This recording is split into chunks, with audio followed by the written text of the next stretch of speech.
Hey there, fools. Big T here, back with another video, and I just wanna, well, I don't really want to. I just gonna have to talk about the weird kind of pretzels, shapes that some Nintendo fans have to, or find themselves having to twist themselves in to explain or make excuses for Nintendo's actions. And it's just, I don't know, there's a psychology going on here that I just I can't figure out.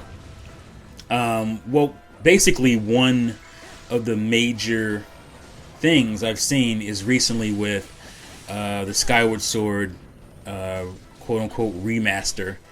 I won't talk too much about that in this video. I want to have a separate video specifically talking about Skyward Sword and the quote unquote remaster. But this is the type of thing that something like this spawns. And it happened actually, I guess, a couple years ago, is it now? When Pokemon was about to come out.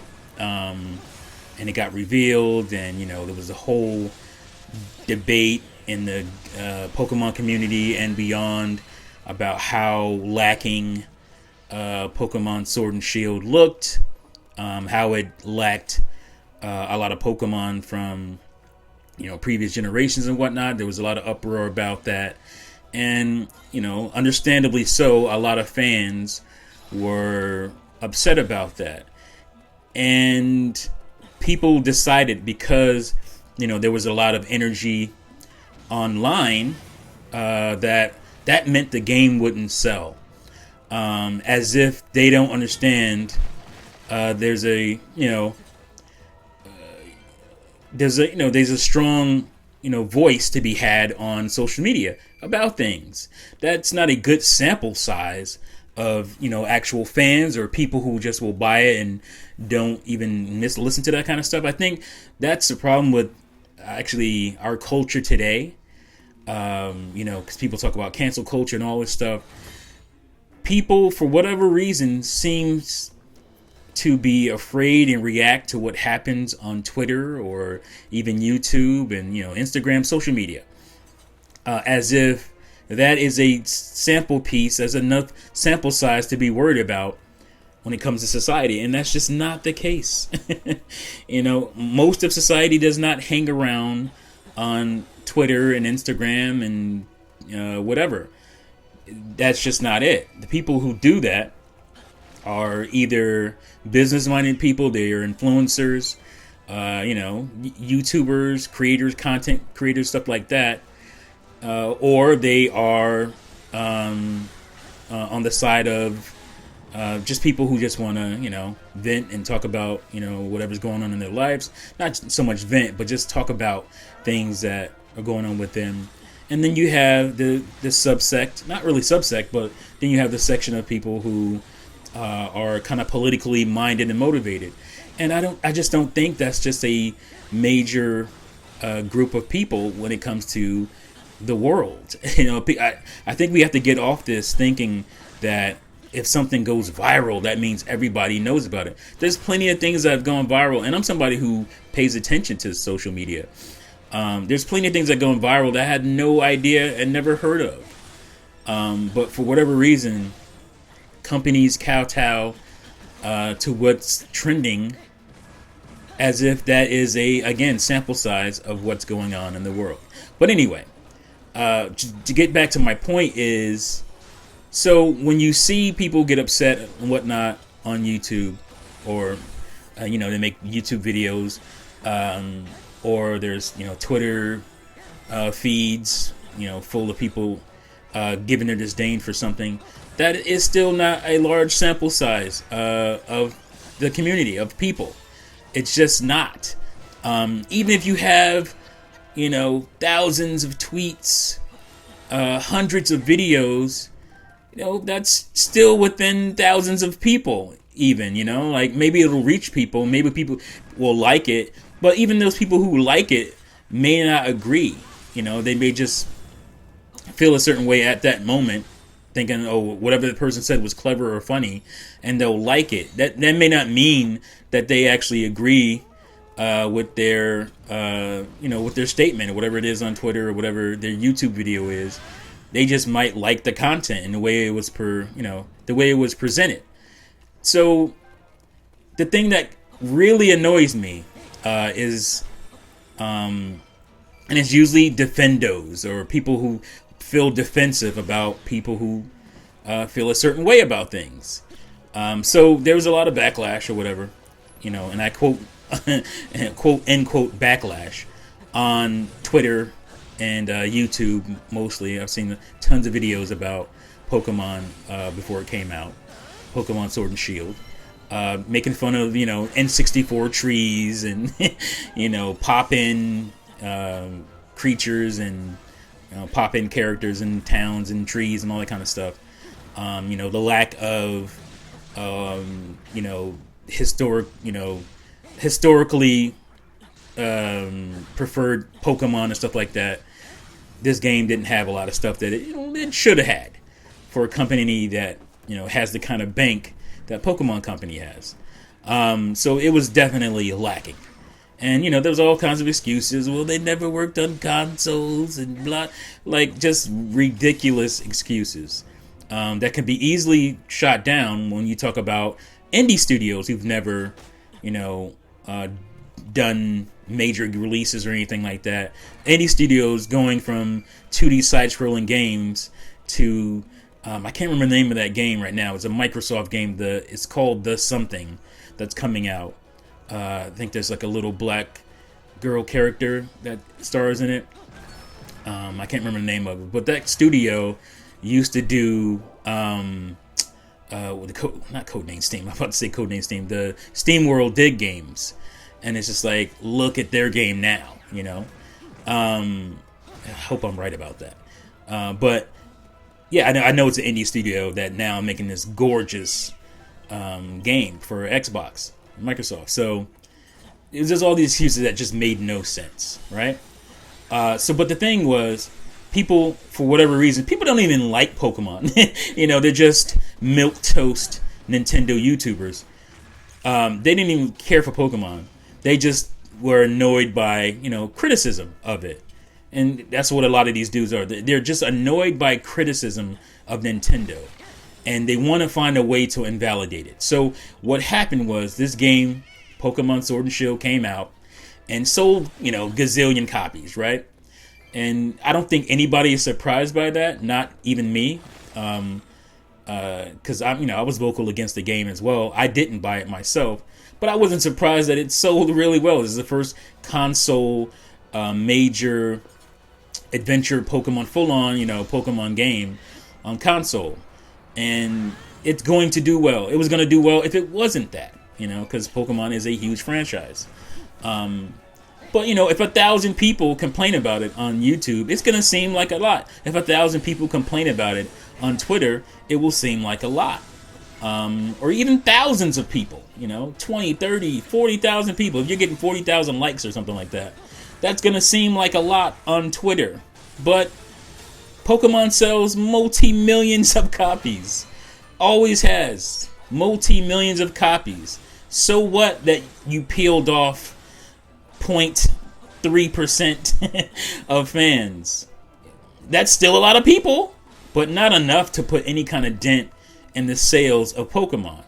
And so there were victory laps run when the game still sold well. It was like, oh, with all this talk, I thought the game wasn't going to sell well. Well, you're lying. You're either lying or you're stupid if you said that. I'm going to lean towards lying because these people I don't think are stupid. But they are opportunists. So when the opportunity came to make them feel better about the criticism this game was getting. Oh, look at all this criticism. I'm tired of hearing it. It was like, oh, we're going to do a victory lap, victory dance for this game. Even though the complaints had merit, most of them had merit. It got weird. It always gets weird when people start complaining about stuff. Some of the arguments get really weird and look a little too far. But a lot of the arguments were pretty fair, graphics wise, characters, amount of Pokemon wise, animation wise, pathetic animations in this game. Stuff like that, animations that were like in the DS version, clearly just recoded or brought over to this version. So there was a lot of complaints to be had. There were fair complaints. Some of them were weird and crazy. But like I said, thousands of people, even 100,000 people, I don't think it got to that level. It doesn't take a whole lot to trend on Twitter, because everybody's going to be talking about 100 different things. So if certain people start talking about the same thing, it looks like a big thing on Twitter, but it's still not that big of a thing in in the scheme of the world. So people act like, oh my God, why did the game still sell? All these complaints. All those people could have still not bought the game, and it still wouldn't have mattered. It doesn't make what they're saying invalid, and that's what these people want to do. They want to make what these complaints and grievances invalid, and they want something to do it. So they look at the sales and say, "Oh, I guess your complaint wasn't that big a deal." And then they run onto the YouTube channel and they say, "Oh, look at the sale! Look at Amazon sales, #1!" Like, like they've won something, like it's some kind of victory for them. And they did the same thing with Skyward Sword. You can say whatever the hell you want to say. Skyward Sword is a cheap, lazy-ass port. It just is. You look at it. I was looking at the game on the stream, and I was surprised that they actually did up-res it. Because it looked... I've been playing Skyward Sword recently. I'm going through my second playthrough of it on Wii. Well, actually on Wii U. And, it's in 16:9, and it didn't look very much different from what the so-called remaster was. And I was like, this is pretty pathetic. And, I'm not going to go, like I said, I'm not going to go into that stuff yet because I want to do a separate video on the pricing and all that. But, so here we go again. With all the complaints, there were a fair amount of complaints from core Zelda fans. Sometimes people outside who just who found an opportunity to complain about Nintendo. They're like, oh, they have fodder, they have ammunition for that. And, oh well, if they have ammunition, just because, you see them as a Nintendo hater and you don't like what they're saying, doesn't mean that this time, what they're talking about this time is invalid. But, again, like I said, they want to invalidate people who have fair arguments about what this game is. And obviously the pricing thing is the issue, but my thing is people are complaining about that and the fact that the game isn't much more than the Wii version. Yeah, okay, it's been up-resed, but when I first looked at Wind Waker HD, it looked way better than it looked on GameCube, and that isn't the case here from my eyes when it comes to Skyward Sword. But like I said, I'll talk about that in a different video. But again, people are running to their Milquetoast YouTube channels to tout, oh, look at the sales. Again, these people only care about sales. You have no merit in your argument because of sales. And that's sad for YouTubers who are supposed to be advocates for the average gamer, advocates for the average fan, but they tend to want to curry favor with the companies. They want to curry favor with the corporations, with these defenses and arguments that they make. And I find that I understand that when it comes to a big company, an IGN or something like that. I understand it when it comes to them. They want access and whatnot. But you're supposed to be that scrappy, independent dude or dudette on the sidelines, giving it to your audience real with no, filters. And I just find it disheartening. And unfortunately, those people have the audiences, and they feel like because of that, they are right, and that's just unfortunate. But I'm still going to keep pounding at the pavement. I don't. None of that stuff moves me. I'm a fighter by nature. So thinking you're gonna talk me down based on your crowd size is just not going to. It's not gonna happen. That's just not gonna happen with me. So yeah, like I said, I'll get into the Zelda Skyward Sword worth in another video, but these guys taking victory laps makes me puke in my own mouth. They're happy. They're gleeful. The game is still selling well, regardless of the valid meritorious complaints. It's like, oh well, the game, all these people complaining, but the people are buying. Yeah, well, maybe the fact of the matter is that most of the people complaining aren't the same group of the people who are still going to buy it, who are not paying attention to any of that stuff, who don't care about any of that stuff. That is the case.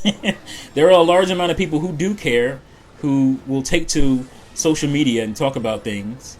But statistically, there's just more people who aren't paying attention to that stuff, and don't care about that stuff. But that doesn't mean the people who care about it are any less valid, and that's my problem. That just incendies me, makes me angry. So, yeah, that's my video. Let me know what you guys think in the comments below. How do you feel about people touting sales as proof there's nothing wrong with the game? I just think that's just the weirdest, contortionist argument. And, stop twisting yourself into pretzels for these companies. It just doesn't make sense. Thank you guys for watching and listening, and see you folks next time. Peace out.